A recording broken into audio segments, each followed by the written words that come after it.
Yon mga lods, birthday ngayon ni Aningan na si Aning, yan.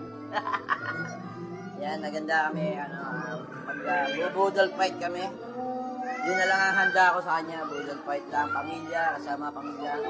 Pinagluto ko siya ng seafoods. So, minsan lang kasi yan, ayaw niya maghahanda kapag birthday niya kasi nga, November 1 daw, handa doon sa marami na daw siyang handa doon sa cemetery. Siraw doon. Kaya kami, pagka November 1, inaagahan na namin ng punta ron, then, kasi nag-celebrate kami ng November 1 sa kanyang birthday. Yan. So, yan, mamaya, budol fight kami.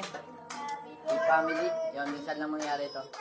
Kaya, mga lods, samahan niyo kami.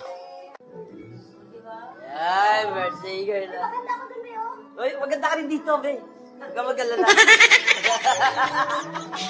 Sige na, be. Celebrate kami ng birthday niya, November 1. Ayaw nyo daw kasi maganda kasi marami siyang handa doon sa, sementeryo. Hindi, pero siyempre, naghahan namin punta sa sementeryo para dito, nakapag-celebrate kami ng kanyang birthday, November 1. Buti, hindi ko nilagyan ng edad dyan, be. Bakit? Ay, ano? Hindi ko nilagyan ng edad dyan. Kasi baka tumanda ka daw eh, kaya hindi ko nilagyan ng edad. Kaya mag-budol fight kami. Yan, family lang kami, mga ano lang. Simpleng handa, simpleng sama family, okay na yan, masaya na yun. Birthday ka naman talaga.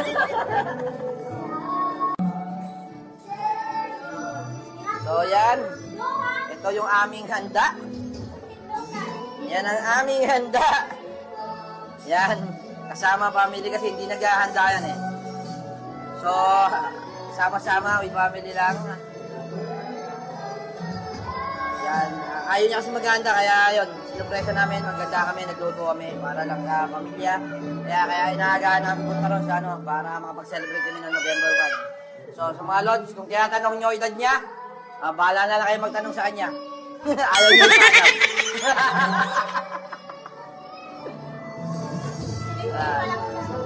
Ilang taon na siya? Ay! Ilang taon na?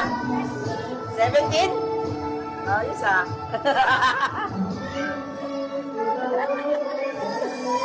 Yan yung yan yung cake niya. Yan, walang edad Talagang ayaw ipaalam.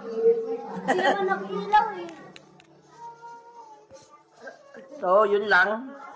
Yung aking tila nag-lowbat pa. Ano mo yun? Okay na mo?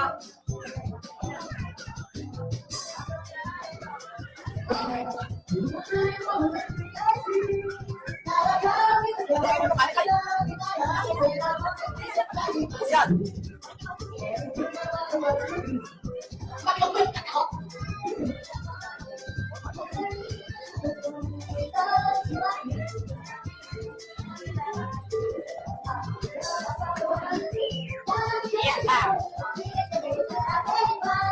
Ubusin lang yan. Para makikita.